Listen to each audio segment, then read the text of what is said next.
worst in NFL history? Yes, The worst. I do. And the reason is because at least with the Herschel Walker trade, at least they made it to the playoffs in Walker's first season. Like, the Broncos have literally nothing to show for this trade for Russell Wilson. I mean, this is a team last year with Nathaniel Hackett, terrible. This year with Sean Payton, his numbers are decent, but you are not paying Russell Wilson this much money to be decent. And I think, like, Brian, you even said it, 85 million dead cap. Like, that is awful. And when you think about how this is a franchise, and really when I look at the Broncos, this is a franchise that, you know, even with Elway as their GM, could not get the QB situation right. They have tried, searched high and low for the next guy, and Russell seemed like he could be that guy. But even when this trade happened, you weren't sure. You were like, okay, let's see if Russ can make it happen here. So really, the Broncos have nothing to show for it except we are now just paying a guy $39 million next year, and he's not even going to be on our team. Now, you can obviously spread that out depending on the date here in June. Spread it out. Get one lump. It's still that's a lot of money. Is it the worst? Money. Is it the worst? It's one of the worst, but I don't think it's the worst. I still think the Herschel Walker trade is the worst because why? Because the Herschel Walker trade literally led to a dynasty by the Dallas Cowboys. Think about it. You know, if you think about that trade, remember, you know, for people out there, originally Jimmy Johnson tried to trade away Michael Irvin to the Raiders, to the then Oakland Raiders at the time. Al Davis talked him out of it. So the next person he thought, okay, we need picks and players. Who's the one chip that we have was Herschel Walker. MVP. So dealing away Herschel Walker not only got all those picks, but then Jimmy Johnson flipped picks for even more picks to really build out that whole team and turn the Dallas Cowboys to the dynasty that we now know back in the 90s. Now, listen, I know everyone talks about, as it relates to Russell Wilson, you know, the fact that the Denver Broncos didn't reach the postseason. Sean Payton, Denver Broncos right now are clearly in the playoff hunt. They haven't been eliminated. Right. This is Sean Payton almost seemingly punting on trying to get to the postseason for financial reasons. We all know what Russell Wilson is owed, but the Denver Broncos have an opportunity, even with Russell Wilson, to try to make the playoffs. The big thing here, in my opinion, we talk about the compensation, all the picks and stuff that was given up. I think for me, the fact that we don't know what the Seattle Seahawks are going to be, even with all the players that they've gotten from this Russell Wilson trade. Now, if they go out there and they win Super Bowls or whatever, then I think it'll solidify it for me. But until we know what's going to happen in the Seattle aspect, for me, I'm still going to go with the Herschel Walker trade. But the one thing you do see is Seattle making the playoffs, though. Twice since he's been gone. Geno Smith. Geno had a... Look at those players. Weatherspoon, certified baller, right? You look at Mafe. Like, they have the fundamental. They were able to reboot their roster and rescope their team and be able to be able to live with Geno Smith because of the Russell Wilson pick. Yeah. Not to talk about Noah Fant, the players that they already got that was proven. It's hard sometimes because I feel like we're judging the result because we already know the end of the story when you talk about the triplets and what that led to the 3 Super Bowls. But, you know, to me, this has to go down as one of the worst, right? And this is Sean Payton really just kind of burning the house down, right?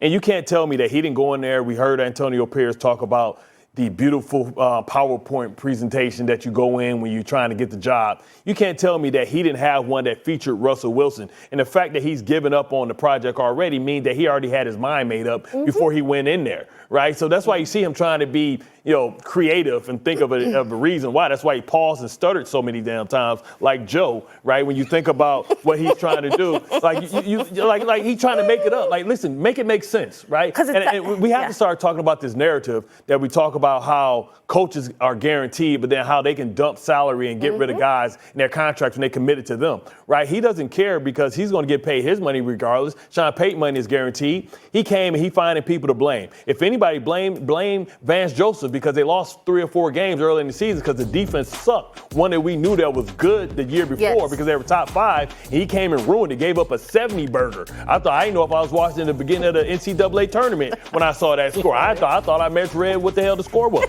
right? So let's blame that on him, right? And the fact that, we knew that when coaches come in, he's going to have a honeymoon phase. And that's what Sean Payton's in, where he had more power. You see him getting rid of Randy Gregory, dumping all the salary they have. They're going to be bad for a couple of years. They're going to try and rebuild it. But at the end of the day, once you start pointing the finger at everybody else, you get rid of everybody, at some point you have to point the finger at yourself, because now you're going to be held accountable from this point going forward. And we'll see if he has that Joe Gibbs, if he has that Pete Carroll, if he has that, Dick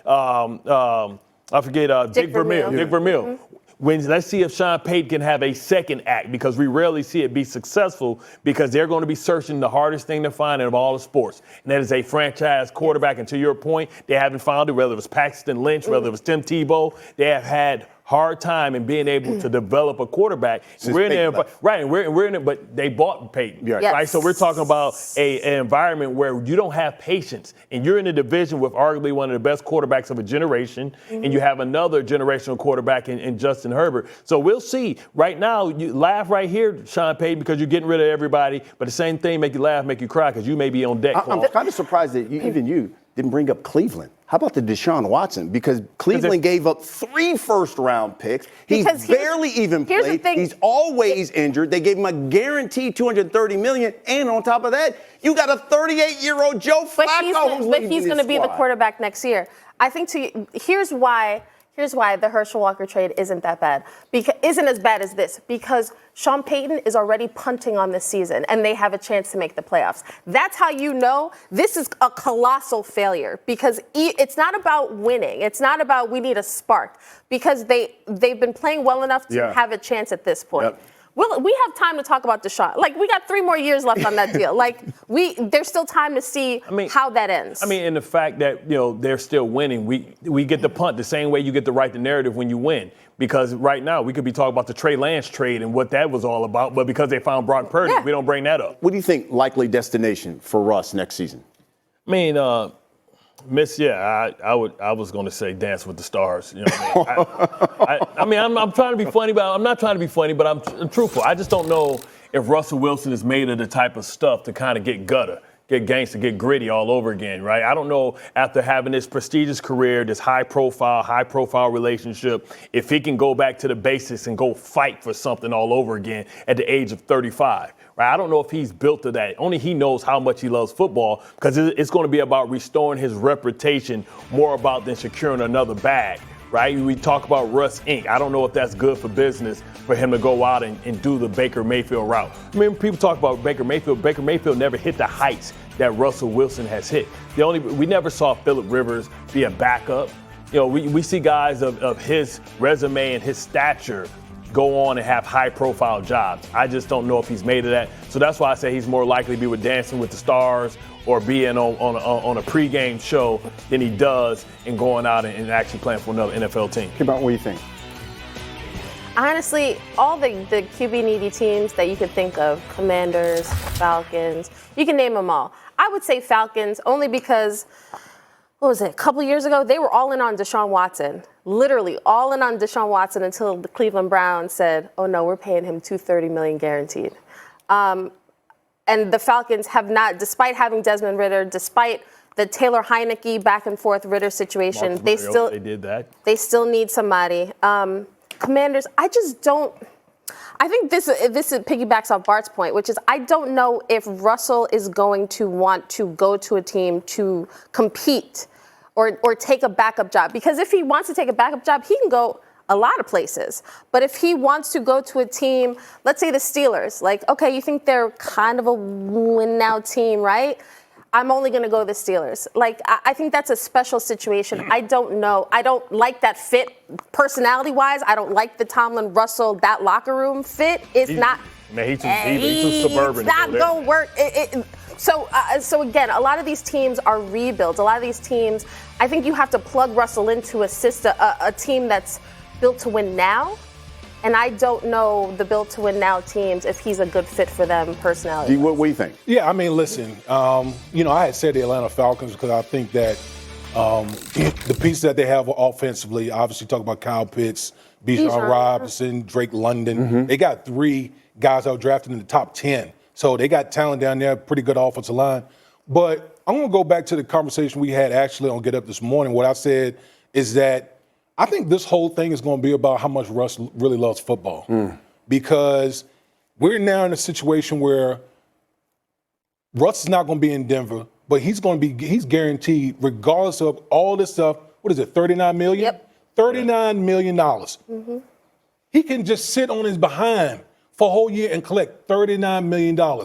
Or do you want to get it out of the mud and go somewhere where you may not even be named the guy? You may have to compete with a draft pick, another veteran, for the starting quarterback position. So that's the real question that I have for Russell Wilson. Like, okay, what now? Do you really love the game of football? Do you really want to go somewhere and kind of reestablish yourself where you don't have this massive contract and you have $39 million coming to you next season regardless? That to me is the real question that relates to Russell Wilson.